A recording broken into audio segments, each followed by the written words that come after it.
أهلا وسهلا فيكم بحلقة جديدة من حقائق استثمارية. كالعادة هذا الفيديوهات بنحكي فيه عن مشاريع اللي نحن أساسا صورناها في أغلب الأحيان، في بعض الأحيان حقائق استثمارية بتكون بتتطرق لمواضيع ثانية. فالمشروع اللي صورناه اسمه تم أوراسيا، وبنبلش بالمقابلة مع السيد ياسين إن شاء الله بعد المقدمة.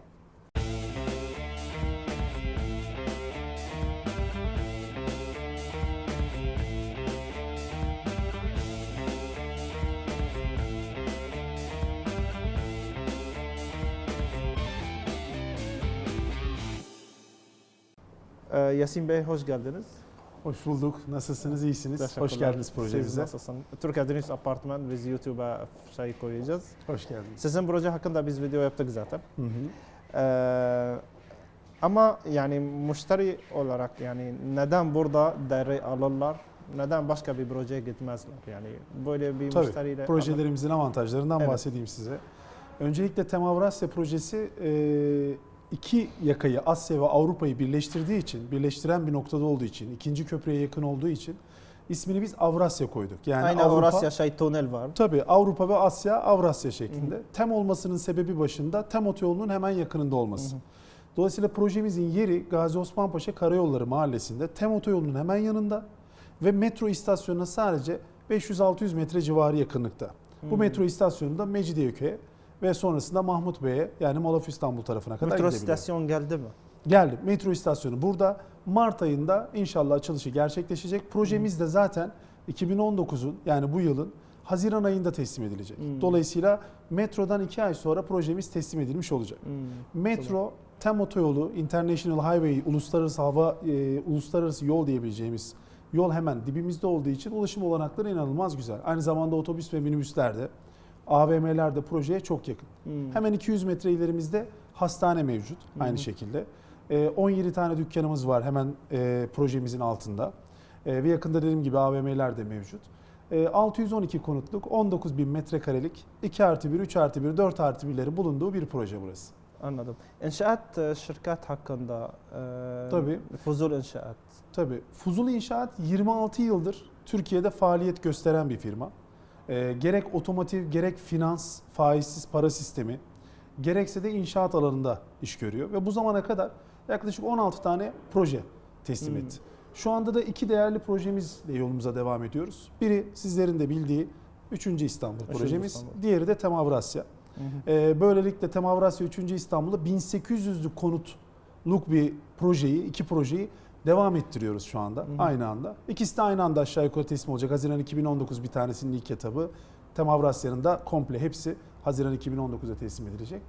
Fuzul'un yanında bu projeyi biz devletle yapıyoruz. Devletin TOKİ adını verdiğimiz direkt toplu konut idaresi dediğimiz %100 devlet payına sahip, %100 Cumhurbaşkanlığı tarafından yönetilen ve amacı fakir insanlara ev yapmak olan, böyle projelerden elde ettiği gelirlerle fakir insanlara ev yapmak olan bir devlet kanalıyla yapıyoruz. Projenin esas sahibi aslında TOKİ. Fuzul da burada inşaatçı, yani inşaatı yapan, satışını gerçekleştiren. Yani arsa devlete bağlı. Kesinlikle devlete ait. Hatta noter kontratlarımız ya da tapu alımları ya da ödemeler direkt devletle, TOKİ ile yapılır. Bizler sadece burada aracıyız. İnşaatı yapan ve buradan kar payı alan firmalarız diyebiliriz. Anladım. Çok güzel. Ama proje bizim elimizde. Projenin dizaynı, her şeyini biz gerçekleştirdik. Güzel. Ben burada gördüm, yani devlet belediye var ve TOKİ var ve emlak konut var. Tabii. Burada. Şimdi belediyeler bulundukları bölgelerde özel şirket gibi davranarak proje yapabilirler. Projelere dahil olabilirler. Mesela biz burada belediyeye arazimizin bir kısmını vererek okul, spor salonu ve cami yapıyoruz. Yani hemen yanında. Tabii 20-30 metre yakında hemen caminiz olacak, liseniz olacak, halka açık ve liseye ait spor salonu. Bu belediye ile yaptığımız iş. Bu işin pazarlama kısmı diyebiliriz.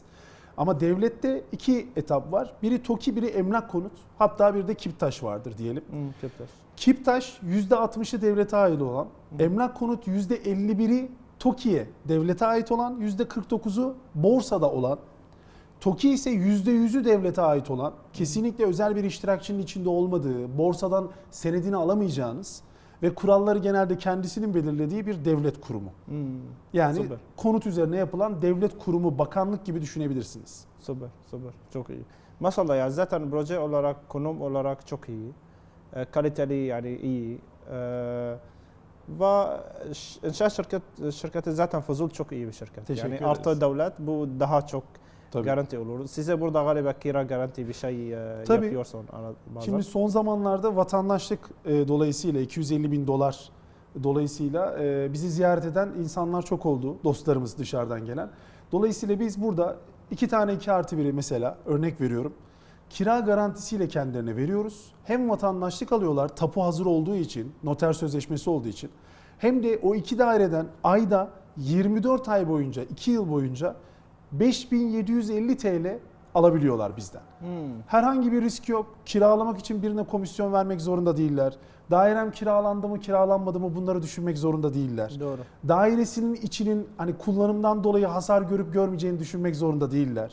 Bunların hepsi bizim garantimizde, bizim faaliyetimizde gerçekleşecek. 2 yıl boyunca, 3 yıl haciz var biliyorsunuz vatandaşlıkta. 2 yıl boyunca onlara kiralarını her ay ödeyeceğiz. Tek daire başına 2.750 TL'den 3.500 TL'ye kadar 2+1, 3+1 dairelerde kira garantimiz 2 yıl boyunca mevcut. Mesela 3. yıl nasıl olacak sonra? 3. yıl geldiğinde zaten projemizin değeri daha da fazla artmış, taşlar yerine oturmuş olacak. Satan satmış, kiralayan kiralamış olacak. 2 sene sonra eğer devam etmek isterlerse kira garantisiyle değil ama bizim kiralama birimimize tekrar anahtarlarını vererek 2.750 tutarından daha yüksek bir tutardan. Çünkü Doğru. 2.750 bizim onlara risksiz verdiğimiz bir fiyat. Aslında hak edişi 2 yıl sonra çok daha fazla olacaktır. Tabii ki. Dolayısıyla 3.000'den 3.500'den ne yapabilirler? Kiralayabilirler. Yine aynı şekilde devam ederler. Garanti olmaz ama zaten içinde oturan kiracı belki devam etmek istiyordur 3. yıla. Veya orada bir kitle oluşmuştur. Bizim firmamız, bizim faaliyet gösterdiğimiz firmanın yandaşları bunu devam ettirecektir, yapacaktır diyebiliriz. Tabii ki zaten her zaman yani İstanbul'da kira her zaman talep var. Yani Aynen. boş bir daire bazen bulamaz. Tabii. Burada business area dediğimiz Maslak, Levent, Mecidiyeköy, Şişli kısmı bu 4 alan bize sadece burada 10 kilometre mesafe yakında. Hem metro ile hem de TEM otoyoluyla. Orada çalışanların maaşları yüksek insanlar, yöneticiler. Ancak oradaki kiralar da genelde dolar üzerinden olduğu için oraya yakın ama kirası daha düşük ama site içinde yerde oturmak isterler. Bu sebeple bizim projemiz ve bizim yanımızda bulunan projeler çok değerli hale geliyor. Ama maalesef bu bölgede çok fazla proje yok.